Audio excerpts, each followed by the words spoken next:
The last major holdout on LGBT is the Muslim world.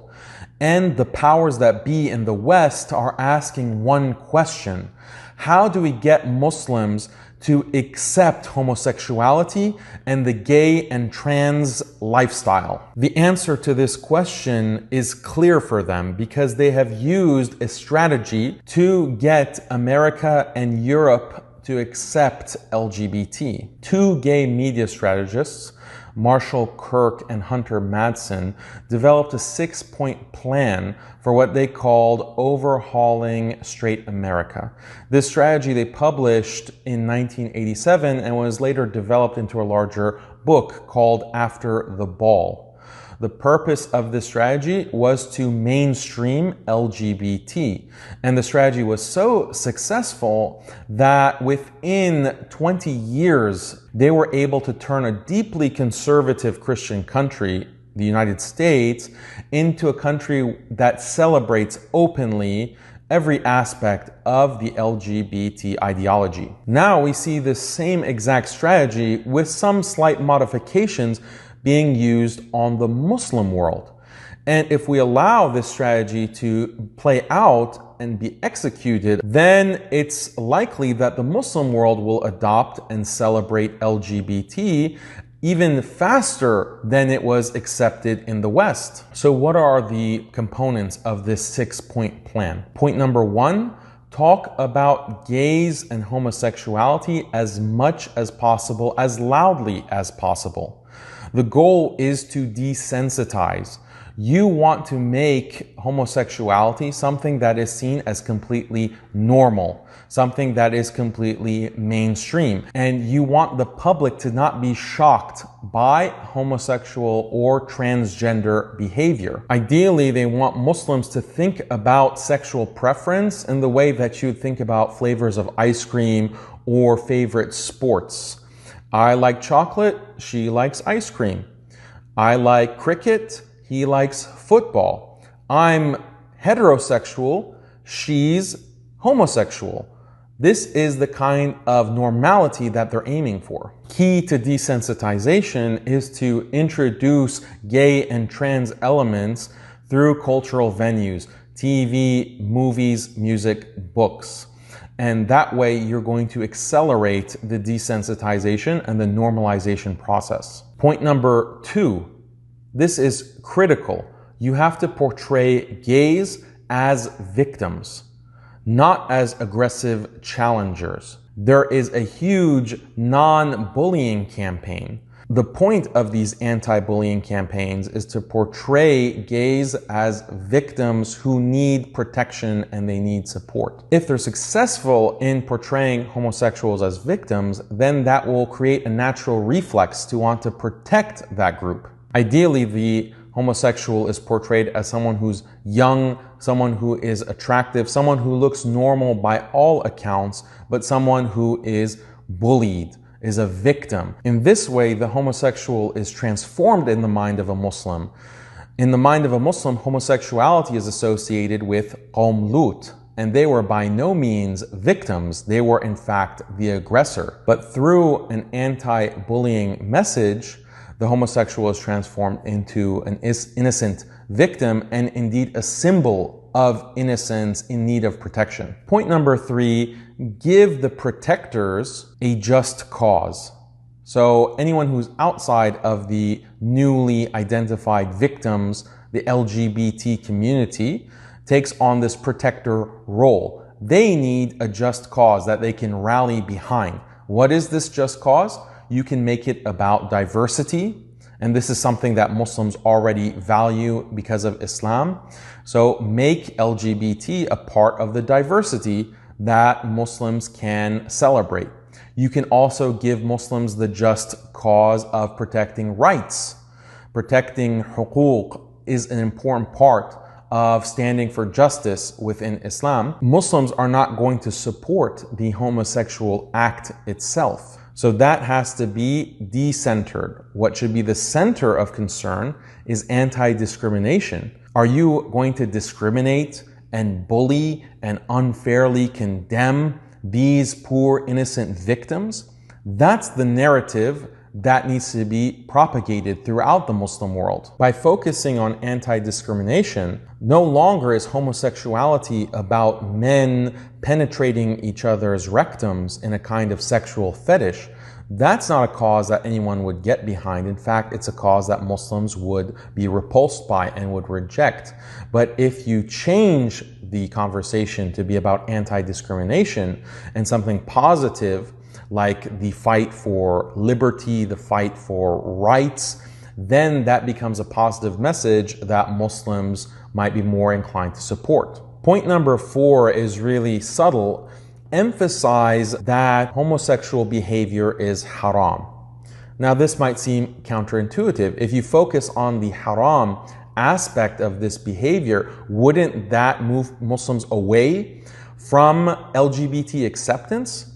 But there's this element of reverse psychology here. Because if you emphasize the haram aspect, it makes you seem like you're a staunch defender of Islamic values. This then gives you space to promote anti-bullying or even all-out support of LGBT rights. The argument that can be made is that, yes, morally, LGBT behavior is haram, but we have to support the rights of this victimized, marginalized minority. This is a kind of Trojan horse that fools the Muslim community into thinking that LGBT behavior is haram, but supporting LGBT rights is perfectly halal and permissible and even praiseworthy in Islam, when in reality nothing could be further from the truth. Supporting LGBT rights is just as impermissible and haram and blameworthy as supporting the actual behaviors entailed by homosexuality and transgenderism. But this kind of bait and switch makes it easier for those who are more ignorant about Islamic values in this situation to accept LGBT normalization, LGBT rights, and so forth. Some of the more prominent Muslim preachers and academics in the West have been using this strategy for over 10 years, and what they've been able to achieve is getting the Muslim community in America especially to be more open to the idea that it is permissible for Muslims to support LGBT rights and to align with a LGBT political program. Now, those same preachers and their message is being exported throughout the Muslim world, and Muslim preachers in the East are learning from this strategy. They're very clear-cut and hard stance on homosexual behavior being haram in Islam, but we have to support LGBT rights. This idea is slowly starting to creep into mainstream Islamic Orthodox discourse. Point number 5, make the victimizer look bad. Make those who oppose LGBT as oppressors, who are old, they're out of touch, they're on the wrong side of history, they don't get it, they are intolerant, they are bigots. This is an important part of this victimized oppressor dynamic that is the framing of the entire LGBT proliferation movement that you want to create in the Muslim world. If this marketing campaign is successful, then the average Muslim will not want to associate with anyone who is anti-LGBT or in any way opposes that program. At first, this will create a culture of silence where the average Muslim doesn't want to risk speaking out and looking like a bigot or being accused of intolerance. Eventually, that culture of silence will allow the full LGBT program to get into full swing. Point number 6 is taking a step-by-step strategy for legal reform. In many Muslim countries, they have laws against homosexuality that have criminalized homosexual behavior.